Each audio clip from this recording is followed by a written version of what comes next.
सतगुरु माता जी की पावन कृपा आप जी संतों पर बरस रही होगी। सतगुरु माता जी की पावन कृपा से आप जी स्वस्थ होंगे। सात संगत जी प्रेम से कहना धन निरंकार जी। सात संगत जी दासी आशा करती है कि सात संगत जी दासी आपके सामने जो आज कहानी कहने जा रही है आप जी को जरूर पसंद आएगी और आप जी को इससे कुछ शिक्षा भी मिलेगी। तो आओ चलते हैं इस कहानी की ओर। वह मौत को हराकर खेलों की दुनिया में चमक रहा था। तो आओ चलते हैं इस कहानी की ओर। उस 12 वर्षीय मरियल से बच्चे का नाम था बॉब रॉबर्ट। बॉब अन्य साधारण बच्चों की भांति बड़ा हो रहा था कि 10 वर्ष की उम्र से उसे खून की कमी की खतरनाक बीमारी लग गई। तब से अब तक 2 साल गुजर चुके थे। सैकड़ों इंजेक्शन और विभिन्न प्रकार की दवाइयां उसे दी जा चुकी थी। उसके शरीर में खून की इतनी अधिक कमी हो चुकी थी कि वह हिलडुल भी नहीं पाता था। यूं तो खून की कमी अपने आप में बहुत बड़ी और जानलेवा बीमारी थी, मगर इस वजह से ही उसे अनेक बीमारियों ने भी जकड़ लिया था। डॉक्टर को बॉब के जीवित बच पाने की उम्मीद बहुत कम थी, मगर बॉब ने अद्भुत इच्छा शक्ति थी। वह न केवल स्वस्थ होना चाहता था बल्कि खेलों की दुनिया में जाकर ऊंचाई तक भी पहुंचना चाहता था। दवाइयों ने तो खैर असर दिखाया ही, मगर यह बॉब की इस इच्छा शक्ति की ही जीत थी कि 14 वर्ष की उम्र तक आते आते वह स्वस्थ होने लगा। डॉक्टरों ने उसे बिस्तर से उठकर फर्श पर खड़ा कर दिया। बॉब की टांगें पूरी तरह कांप रही थी। वह गिरने ही वाला था कि डॉक्टरों ने उसे संभाल लिया। उससे सीधी तरह खड़ा नहीं हुआ जा रहा था। बॉब ने बहुत बेबसी से भाव चेहरे पर लाकर डॉक्टर की ओर देखा। उसकी माँ, डॉक्टर सभी ने उसे प्रोत्साहित किया। बड़ी कठिनाइयों से बॉब कुछ समय के लिए अपने पैरों पर खड़ा हो सका, कुछ खुद ही हिल-डुल सका और अपने पैरों पर खड़ा हो सका। अगले दिन डॉक्टर ने बॉब को केवल खड़ा ही नहीं किया बल्कि उसे सहारा देकर 4-5 कदम पैदल चलवाया भी। तीसरे दिन 10 कदम, फिर 15-20 कदम और चमत्कार ही हुआ कि कुछ दिनों में बॉब दौड़ने लगा।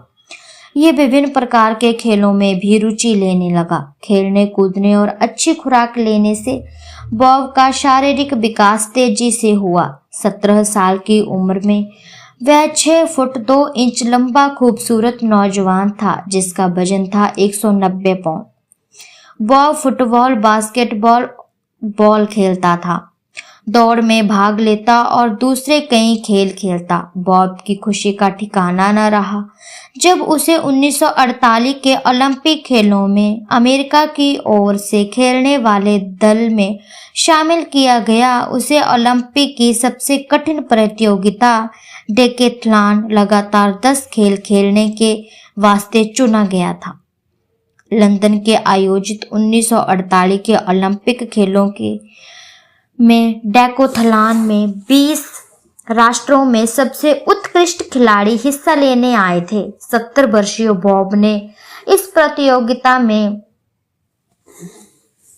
हैरतअंगेज प्रदर्शन कर सबको दांतों तले उंगली दबाने को विवश कर दिया था। बॉब ने 100 मीटर की दौड़ 11.8 सेकंड में पूरी की थी।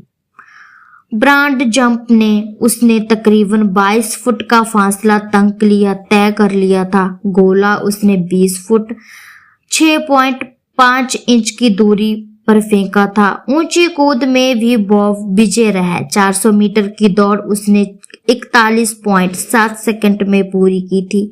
सबसे मजेदार बात तो यह रही कि यह सब बॉब मैथ्यूस ने एक ही दिन में किया था। इसके बाद अगले दिन बॉब ने पोल वॉल्ट में 12 फुट की ऊंचाई पार की, भाला 164 फुट दूर फेंका तथा 1500 मीटर की दौड़ में भाग लिया। ऊंची कूद तथा 110 मीटर की बाधा दौड़ पूरी करने के बाद उसके अंकों की संख्या सर्वाधिक रही, 826। मतलब यह कि उस साल ओलंपिक के बॉब मैथ्यूस ने ज्यादा अंक दूसरा कोई खिलाड़ी हासिल नहीं कर पाया था और इस तरह 17 वर्षीय बॉब डेकोथलॉन विश्व चैंपियन बन गया।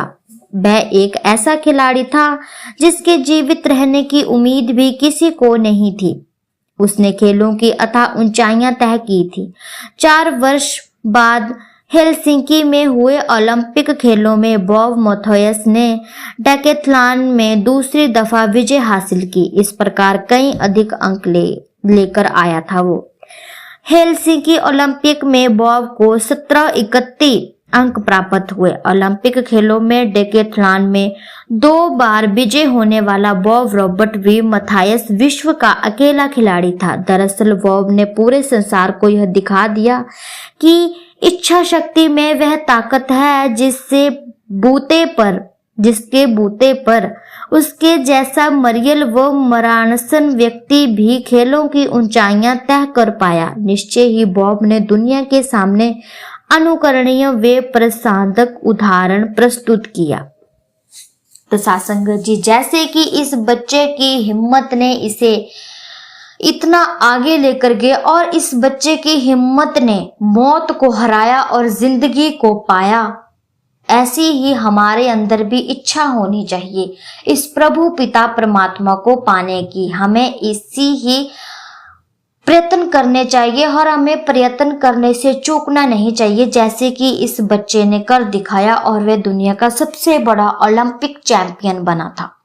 साथ संगत जी, ऐसे ही हमारा जीवन भी बन जाए, साथ ही साथ हमारे बच्चों का जीवन इससे भी ज्यादा ऊपर हो जाए इस सतगुरु माता जी के सत्संग सेवा सिमरन के साथ जुड़ के। साथ संगत जी, दासी की कहानी आप जी को अच्छी लगी हो तो चैनल को लाइक, शेयर, कमेंट और सब्सक्राइब जरूर कीजिएगा। ऐसी ही छोटी छोटी प्रेरणादायक कहानियां दासी आप जी के सामने लेकर के आती रहेगी। तब तक के लिए संगत जी, धन्य निरंकार जी।